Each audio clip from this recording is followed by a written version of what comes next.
Gayunpaman, alam ni Gyujin na hindi lang manunood si Sanong at hahayaan na maging matatag ang pundasyon ni Woonhui. Bigla niyang naramdaman ang presensya ng Blue Ghost Face Rot, sabay sabing naririto na sila. Si Woonhui ay nakaramdam din ng kakaiba. Nang tanungin siya ng mga nakatatanda kung iyon na ang iniisip nila, tumango siya at sinabing tama, ito'y Ghost Fog. Sinabi ni Woonhui na dahil sa komposisyon ng toxic cover, alam niyang ang kalaban ay isang necromancy user. At ngayon, mukhang nahulog na ito sa patibong nila. Sabik na siyang makita kung gaano kalaki ang isda na nahuli. Samantala, ang necromancer na sumusubaybay sa kanila ay nagtatawang nagsabing matagal na mula nang huling beses siyang nanghuli. Ayon sa prediksyon ng kanyang master, ang nasa likod ng bastardong bata ay gumagamit ng kakaibang uri ng necromancy. Sinabi niyang ang mga kasangkapan ng caster ay dapat kasing unique ng kanilang necromancy. Sinimulan niyang mag-cast ng spell gamit ang Parasitic Vulture at Ghost Fog. Ipinaliwanag niya na ang Ghost Fog ay magpapalabo ng pandama ng sinuman, at kapag isinama niya ito sa Bramble Ghost Fog Formation, walang sinuman sa labas ng fog ang makakaalam ng nangyayari sa loob. Habang gumagalaw siya sa loob, napansin niyang may purple thread na nakakonekta kay Woonhui. Inisip niyang baka iniwan ng caster ang target at ginamit si Woonhui para i-activate ang necromancy technique. Sa labas, si Woonhui ay kunwari nalilito, sinasabing wala siyang makita. Sa huli, napansin ng necromancer na ang mastermind ay mas tuso kaysa inaakala niya. Mas mahirap pala ito kaysa sa inaakala niya, ngunit ang batang ito pa rin ang kanyang target. Kapag nahuli niya ito, tiyak na lalabas ang utak sa likod ng lahat ng ito. Hindi niya nakikita ang nasa harapan niya dahil sa Ghost Fog, at kung magpapakatigil siya, gagawin niyang isang advanced na Jungshei ang bata na kumpleto pa ang mga braso at paa nito. Pero napansin niyang may dumating pang iba. Nakita natin si Gyujin na dahan-daang naglalakad papunta sa kanya, at biglang kumislap ang kanyang mga mata ng isang saglit, saka agad lumapit sa mukha niya na may nakangising ngiti. Hinawakan niya ito sa leeg at itinaboy. Sinabi ni Woonhui na inaasahan na niya ito. Hindi lang basta isang unorthodox warrior ang pinadala nila, kundi isa pang parasitic vulture. Nakita natin si Spidey sa kanyang ghost form na nagsasabing walang duda, mula sila sa Blackbone Ghost Valley. Sinabi naman ni Goatee na mukha itong isang Class 3, at tinanong kung magpapatuloy ba ayon sa plano. Sagot ni Woonhui, malabong matalo ang isang Ching-Chang Toist ng isang Jungshi sa patas na laban. Pero ang tanong, pipigilan ba ni Jin ang sarili o tuluyan niya itong wawasakin bilang isang Toist? Sa ngayon, ang tanging magagawa nila ay magtiwala sa kanyang desisyon habang ibinagsak niya ito ng malakas sa sahig. Agad itong nakilala bilang Ching-Chang Sword Key. Sinabi niya na ang tanging Ching-Chang Toist sa pamilya ay si Jiwei Jin. Nagulat siya kung bakit naroon ito. Mabilis siyang lumayo. Tinawag si Jin at sinabihan itong maghintay at makinig. Ngunit tanong ni Jin, bakit siya makikinig sa isang miyembro ng unorthodox faction? Sinabi niya, mamatay ka na. Marumi, itinaas niya ang kanyang mga kamay upang salagin ang mga atake at subukang maglagay pa ng distansya. Sinabi niyang napakasama ng matchup na ito, at kitang-kita ang panginginig ng kanyang mga kamay. Sinabi niya na kahit gusto niyang lumaban ng maayos, kung masasaktan niya si Jin, masisira ang kasunduan nila kay Sanong, kahit matupad niya ang misyon. Paparusahan siya ng kanyang galit na master. Napansin niyang saglit siyang nagulat at nawala ng pokus. Sinabi ni Jiwei Jin, maling panahon para mangyari yan. At ginamit niya ang isa sa mga Ching-Chang sword techniques, ang Sword of Discharged Lightning of Extreme Light. Sinimulan niyang tagay ng lalaki, at nagliparan ng dugo sa paligid. Sinabi ni Jin na dapat na siyang mamatay habang tumatawa. Napagtanto ng lalaki na nasa masama siyang sitwasyon. Sinabi niya, kung ganito na lang din ang mangyayari, tatanggapin ko na. Sinabi niya kay Jin na nagpipigil siya dahil anak siya ni Sanong. Nagulat si Jiwei Jin nang marinig ang pangalan ng kanyang ina mula sa kanyang bibig. Nagpatuloy ang lalaki, sinasabing kasalanan ni Jin na hindi siya nakinig. Tinanggal niya ang mga benda sa kanyang mga braso, at isang aura ang lumabas mula rito, bumuo ng parang talim. Lumaki rin ang kanyang mga binti gamit ang ghostly amplification technique, na nag-transform sa kanya bilang isang mas malaking halimaw. Naramdaman ni Gyujin ang kaba, napagtanto niyang masama talaga ang sitwasyon. Inihampas ng lalaki ang kanyang kamay, at nagawa itong harangin ni Jean, ngunit halata ang bigat ng atake. Sinabi ng lalaki na kung umatras lang si Jean, mas madali sana para sa kanilang dalawa. Ginagawa lang niya ito para magawa ang gustong mangyari ni Sanyang. Sinabi ni Jean sa sarili na mag-focus muli. Alam na niya ang ginagawa ng kanyang ina. Sinabi niya sa sarili na mahuhuli niya ang lalaki, malalaman ang utak sa likod nito, at pipigilan ang kanyang ina. Habang nagpapatuloy sa maling landas, nakaramdam ng pagkadisgusto ang Jungshi sa toast aura ni Gyujin. Sinabi niya na tiyak na isa itong hanggal na tao dahil hindi nito sinunggaban ang pagkakataon na umatras.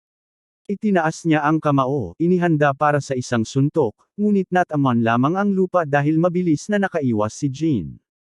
Sinabi niya na mas mabuti sana kung hindi ito isang twist, at kung magtatagal ang laban, nasa peligro siyang matuklasan ng Righteous Wind Hall. Kahit pa may Bramble Ghost Fog Formation, baka biglang lumabas ang Champagne nilang caster anumang oras, at habang tumatagal ang laban, lalong magiging masama ang sitwasyon.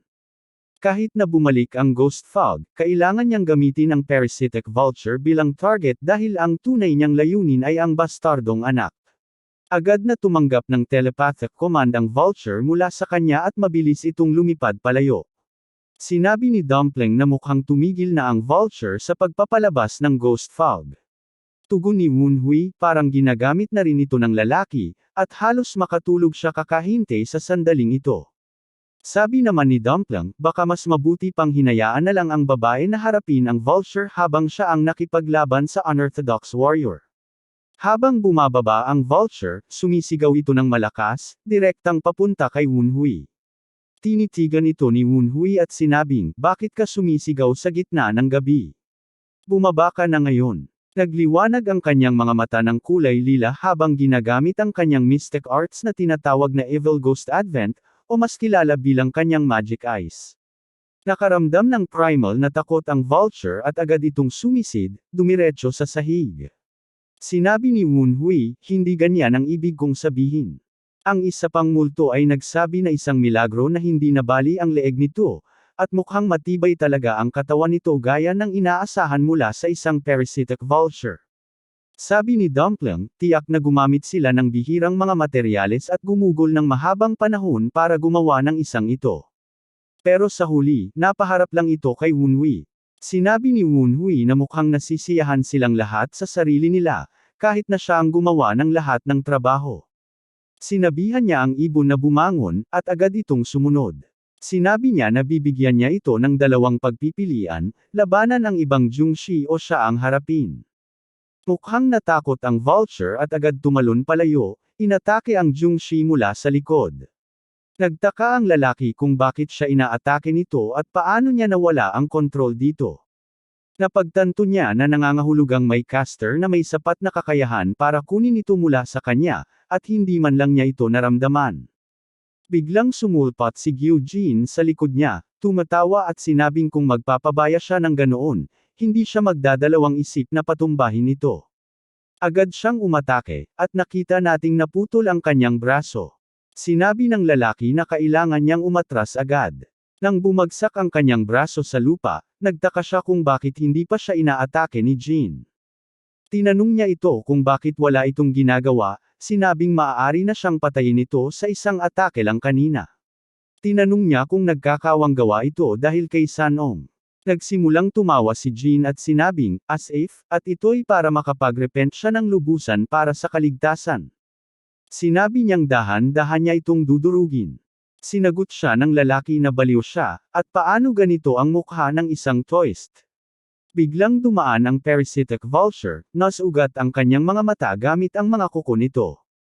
Napasigaw siya at tiningnan ang ibon. Sinabi ni Gyujin na hindi niya alam kung bakit tumalikod ang hayop sa kanya, pero ito ang pagkakataon niya para alisin ang natitirang ghost fog. Ginamit niya ang isa pang kakayahan na tinatawag na One Energy of Heaven and Earth, gamit ang kanyang Toast Energy, at naglunsad ng isang teknik na tinatawag na Evil Expelling Torrent. Napagtanto ng lalaki na parehong nawala ang Ghost Fog at ang kanyang Ghostly Amplification Technique. Kailangan niyang maghanap agad ng paraan upang makatakas. Sinabi niyang may natitirang hibla ng ghost fog, na siyang huli niyang pagkakataon. Nagsimula siyang mag-ipon ng aura sa kanyang kamay at ibinagsak ito sa lupa, nagdulot ng bahagyang pagyanig. Akala ni Gyujin na ito ay isang atake, kaya agad niya itong hinaranggan, ngunit sa halip, mabilis siyang umatras at sinubukang abutin ang kanyang braso. Agad na hinabol siya ni Gyujin at ng parasitic vulture, sabay tanong kung saan siya pupunta. Nararamdaman ng lalaki ang paparating na panganib kaya nagdesisyong iwan ang kanyang braso, na biglang nagliwanag. Nadamay si Gyujin sa pagsabog ngunit agad siyang nakabawi. Nakita natin ang lalaki na may hinawakan at pinutok na parang kapsula sa kanyang kamay. Si Gyujin naman ay tumalon mula sa lupa at mabilis na humabol, pilit siyang pinipigilan sa anumang balak niyang gawin. Habang papalapit ang talam sa mukha ng lalaki, tumagos ito sa kung anong usok, dahil wala na ang lalaki doon, nakatakas na siya. Sinabi niyang nangyari ang lahat ayon sa plano ni Wunwi. Sa isang flashback bago magsimula ang lahat ng ito, sinabi ni Wunwi na isa itong spell mula sa unorthodox faction. Tinanong niya si Jin kung maaari ba siyang tumulong. Habang nagsasalita siya, nalaman natin na ayaw niyang patayin ni Jin ang Jungshi sa simula pa lang dahil kailangan niya ang impormasyon mula rito. Bagamat branch family lamang sila, may kaugnayan pa rin sila sa Tang clan. Kung nagawa nitong makapasok at mag-set up ng ghost fog, malamang ay may kakayahan itong gumamit ng formation sorcery. Kaya, kung nasa kritikal na peligro, malamang ay gagamit ito ng return crystal upang makatakas sa pamamagitan ng Hellgate. Sa kasalukuyan, wala siyang kakayahang talunin ang Jungshi dahil sa formation spell nito. Ngunit kung magagawa ni Jin na palayasin ang Jungshi mula sa spell, malalaman niya kung sino ang puppeteer na naglakas loob na sumalakay sa Nine Dragon Branch family. Sinabi ni Jin na kung mangyayari nga ito, malamang ay isang assassin na inarkila ng kanilang ina. Tinanong siya ni Wunwi kung ano ang gagawin niya kung pipiliin niyang kumampi sa kanilang ina. Tumayo si Wunwi at sinabi na kung mangyari man iyon, nangangahulugan lamang na natalo siya sa labanan ng talino, at iyon ang natural na kaayusan ng mga bagay. Sinabi ni Jin na para kay Wunwi, na patuloy na humaharap sa mga pagsubok, ang Tang clan ay isang pugad ng panlilinlang. Gayunpaman, ipapakita niya kay Wunwi na ang nalalaman niya ay hindi lamang ang tanging pagkakakilanlan ng Tang clan. Para dito, kailangan niyang magsikap ng higit pa. Nagtapos ang flashback habang ang parasitic vulture ay tumitig kay Jin na parang walang pakialam. Bigla itong nagalit at sinabi na aalisin na niya ito. Hayaan mo na ang ibon, babae. Sabi ni Wunwi. Bumalik tayo sa lalaki na nakatalon na sa ibang lugar habang nagtatangkang bumawi ng lakas. Sinabi niyang hindi siya makapaniwala na nabigo ang kanyang misyon at kinailangang tumakas. Maaari niyang palitan ang braso, ngunit nawala na ang parasitic vulture, at tiyak na magiging alerto na ang pamilya ngayon. Hindi papayag ang kanyang master na mangyari ito. Napasigaw siya, kung hindi lang dahil sa sumpang twist na yon.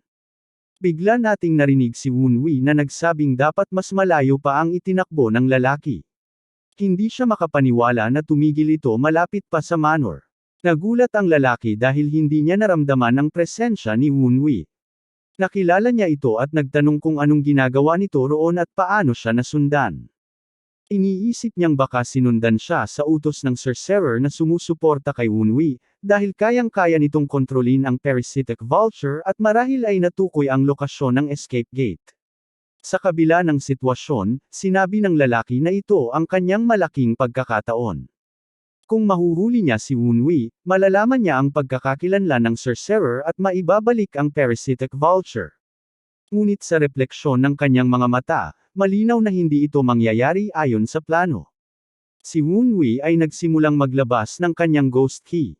Sinabi ng lalaki na ito ay isang bagay na maaaring ipinahiram lamang sa kanya ng sorcerer. Bagamat malabo ang hitsura nito, nagtaka siya kung bakit pamilyar ang enerhiya nito. Sinabi ni Wunwi, alam kong desperado na si Seyang, pero paano siya nagkaisa sa Blackbone Ghost Valley gayong galing siya sa Namon clan? Nagulat ang lalaki at nagtanong kung paano ito nalaman ni Wunwi. Sinagot siya ni Wunwi, ano sa tingin mo? Habang nagsimulang bumuo ng ghost key sa paligid niya. Agad na napagtanto ng lalaki kung ano ang nangyayari at sinabi, imposible. Habang unti-unting nababalot si Wunwi ng aura, nabuo ang isang robe na tinawag na Evil Ghost Battle Robe. Sinabi ni Wunwi, mukhang veterano ka, kung nakikilala mo ito. Sino mang naroon sa Blackbone Ghost Valley 10 taon na ang nakalipas ay tiyak na naaalala ito. Ito ang mystic armor na sinuot ng Junior Demon Lord ng balaki niyang wasakin ang lugar. Tinanong ng lalaki kung paano nagkaroon ng ganito si Woon H. Sinagot siya ni Woon H, sa palagay mo ba, ang taong nasa alaala mo ay sumasagot sa mga tanong tulad nito? Sinabi niyang marami siyang gustong itanong sa kanya. Tumanggi ang lalaki at sinabi niyang hindi siya kailanman magsasalita. Sagot ni Woon H, baka sinasabi mo lang yan ngayon, kaya, mag-uusap tayo pagkatapos kitang bugbugin ng husto. Sinabi ng Jungshi na kung totoong siya ang Junior Lord, malamang ay mapapatay siya sa isang hampas. Pinakawalan ni Woon H ang mas makapangyarihang aura, at sinabi ng Jungshi na hindi niya alam kung gagamit si Woon H ng Dark Arts o ng kapangyarihan ng Ghost King. Agad na nilapitan ni Woon H ay ang lalaki, bamuelo ng kamao, at tinamaan siya ng diretso sa mukha. Naguluhan ang Jungshi kung bakit martial arts ang ginamit ni Woon H kaya hindi ito nakapag-react. Tumilapon ang lalaki, duguan ang ilong, at bumagsak sa isang puno. Habang bumabawi ng balanse, sinabi ng Jungshi, iyon ang Wild Wind Dance. Bakit siya gumagamit ng martial arts? Biglang napangiti ang lalaki, at nagtawanan, hindi siya ang Junior Lord. Ang Junior Lord ay hindi gumagamit ng martial arts. Isa siyang halimaw na kayang wasakin ang isang unorthodox warrior gamit lamang ang daliri.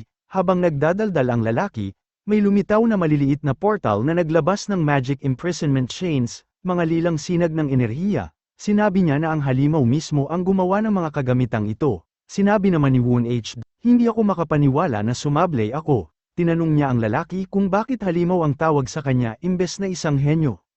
Nagsimula nang magduda ang Jungshi kung si Wunwi nga ang Junior Lord.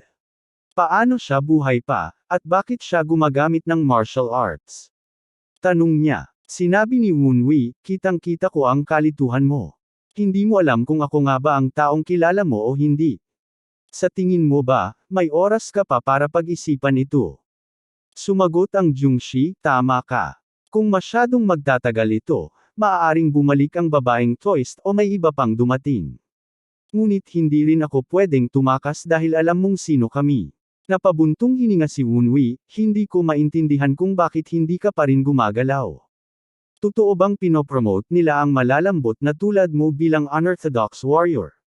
Mukhang hindi ka makagawa ng kahit anong tama, lalo na't nagdadala ka pa ng parasitic vulture. Nag-umpisang magalit ang Jungshi. Natawa si Wunwi at sinabing, baka dapat bumalik ka na lang at. Sinabi ni Wunwi na gusto niyang makakuha ng impormasyon, pero mukhang walang alam ang lalaki na tulad nito. Nagalit ang Jungshi at sinabi, kahit kailangan kong sunugin ang bahagi ng aking buhay, pagsisisihan mo ito. Sabay dash nito pasugod, sumisigaw habang inaatake si Wunwi. Tinanong ni Wunwi, sa wakas, nasa mod ka na bang lumaban? Hinayaan niyang hawakan siya ng Jungshi sa mukha, at sabay silang tumilapon. Sinabi ni Wunwi na sinusubukan lang niyang magpalipas ng oras at ilayo ang laban mula sa nayon, dahil magiging abala kung matatakot ang Jungshi at tatakbo. Dagdag pa niya, mukhang oras na para subukan ang bagay na hindi ko nagawa noon. Dir-diretso silang tumama sa isang bangin, dahilan para gumuho ang isang bahagi nito. Sinabi ng Jungshi na dapat dinala niya ang bangkay kasama niya, pero masyado siyang nasabit. Tinawag niyang tier 1,000 yapper, si Wunwi, na may bibig na kayang makipagsabayan sa Junior Lord. Hinawakan ni Wunwi ang kamay ng Jungshi at sinabing, ngayon, makakapagpahinga ka na kapag ginamit mo ang return crystal. Dapat ganito kalayo ang distansya. Nagulat ang Jungshi kung bakit hindi tumalab ang kanyang atake, habang tinanong ni Wunwi, paano mo dadalhin ang bangkay ko kung ganyan kaina ang atake mo? Hinailan ng Jungshi ang kamay niya mula kay Wunwi, iniisip kung talaga bang Evil Ghost Battle Robe ang suot nito. Tumanggi siyang maniwala, at naglabas ng sunod-sunod na atake gamit ang natitirang braso niya. Tumayo lang si Wunwi, tinatanggap ang lahat ng suntok. Iniisip ng Jungshi kung bakit kahit ang kanyang kamao na puno ng demonic essence ay walang epekto kay Wunwi. Tinanong siya ni Wunwi, ang mga ito ba talaga ang pambansang pamatay mo? Sumigaw ang Jungshi, Bumwelo ng isang malaking suntok, at tumama ito sa matinding impact, pero nahawakan ito ni Wunwi. Sinabi ni Wunwi, tapos na akong subukan ang depensa ko. Ngayon, oras na para subukan ang atake ko. Pinalibutan ni Wunwi ng aura ang kanyang kamao, sabay suntok ng diretso sa sikmura ng Jungshi, dahilan para itong tumilapon palabas ng bangin at bumagsak sa lupa. Habang bumabagsak, naisip ng Jungshi, sigurado na ako. Ang antas niya ay nasa mas mababang level. Hindi niya ako masasaktan kung aantayin ko lang na maubos ang epekto ng battle robe. Tinanong ni Wunwi, ano ang tinatawanan mo? Dahil ba mas mahina ang inaakala mong atake ko o iniisip mong kailangang hintayin mo lang na maubos ang battle robe? Dagdag pa niya, dahil hinabol mo ako kahit alam mong isa kang Blackbone Ghost Jungshi, isipin mo kung wala ba talaga akong inihandang kahit ano, o napakalaki lang ng baho ng utak mo, tulad ng natitira mong katawan. Nainsulto ang Jungshi at sumigaw, puro salita ka lang habang umaasa sa battle robe mo. Kung may plano ka, ipakita mo na. Nagwala ito, sunod-sunod na umatake, ngunit hindi tumama ni isa kay Wunwi. Nang subukan niyang tumadyak, tumama ito sa afterimage lang, dahil lumitaw si Wunwi sa likuran niya gamit ang shadow step. Tinadyakan ni Wunwi ang likod ng leeg niya, pero walang epekto ito. Sinabi ng Jungshi, walang impact ang mga atake mo. Alam na ito ni Wunwi, sinabing, totoo. Hindi mo kayang batasin ang depensa ko. Pero may ilang bagay pa akong pwedeng subukan. Bumalik sa lupa si Wunwi at sinabing, sayang, pero siguro dapat tapusin na natin ito. Naghanda si Wunwi ng parehong atake na ginamit niya laban sa sword ki ni Gyujin, ngunit hindi natinag ang Jungshi. Tinanong pa nito kung hindi ba napagtatanto ni Wunwi na walang epekto ang mga atake niya. Tumawa ito habang sinasalo ang mga suntok ni Wunwi, sinasabing, walang kwenta, parang kinakanti mo lang ako. Naglakad si Wunwi palayo matapos ang kanyang sunod-sunod na atake, ngunit patuloy pa rin ang Jungshi sa pagtawa, nagsasabing, hindi tulad ng battle robe mo, wala akong time limit. Sinabi ng Jungshi na kaya siyang tamaan ni Wunwi ng paulit-ulit dahil makakabawi rin siya sa huli. Bumagsak si Wunwi mula sa kanyang dash, sinasabing inakala niyang iiwas ang kalaban at magiging mas komplikado ang sitwasyon, pero mukhang pinili nitong tanggapin ang lahat ng suntok. Dagdag pa niya, mukha namang may sentido, pero dahil Jungshi ka, bulok na talaga ang utak mo. Sinabi ng Jungshi na puro salita lang si Wunwi dahil nasa alanganin ito, sabay tanong kung hanggang kailan siya magsasalita. Biglang lumabas ang dugo mula sa bibig at ilong ng Jungshi, at napagtanto nitong nalason siya. Nagulat ito, nagtatanong kung paano posible iyon. Ipinaliwanag ni Wunwi na hindi ito ordinaryong lason, ito ay ghost poison. Pinasalamatan ni Wunwi ang Jungshi sa pagtanggap ng kanyang mga suntok, sinasabing nilagyan niya ng lason ang bawat hampas, na ikinalat sa buong katawan ng kalaban. Mag-enjoy ka hanggat gusto mo, dagdag ni Wunwi. Makikita ang mga multo na lumalabas mula sa katawan ng Jungshi, sinisimulang kainin ito mula sa loob. Sinubukan ng Jungshi na alisin ang mga multo, ngunit nagmaterialize ang mga ito, nagiging tila bangungot na nilalang, at tuluyang kinain ang kanyang katawan. Sumigaw ang Jungshi ng malakas bago tuluyang bumagsak sa kanyang mga tuhod, mukhang tuluyang natalo. Tiningnan siya ni Wunwi na parang insekto. Sa huling pagkakataon, tinanong ng Jungshi si Wunwi, ikaw ba ang Junior Lord? Sandaling tumitig si Wunwi sa kanya, saka yumuko at sinabing hindi pa ito ang katapusan para sa kanya. Ibinukas ni Wunwi ang magic imprisonment chains. Nagulat ang Jungshi, nanginginig at sinasabing, imposible. Tinanggal ni Wunwi ang kanyang battle robe, sabay sinabing aalis na siya at iniwan ang mga nakatataas upang, turuan, ang bagong recruit na sumunod sa mga utos. Ang mga nakatataas ay bumalik sa kanilang orihinal na anyo, nagsasabing, ang inyong hiling ay aming utos.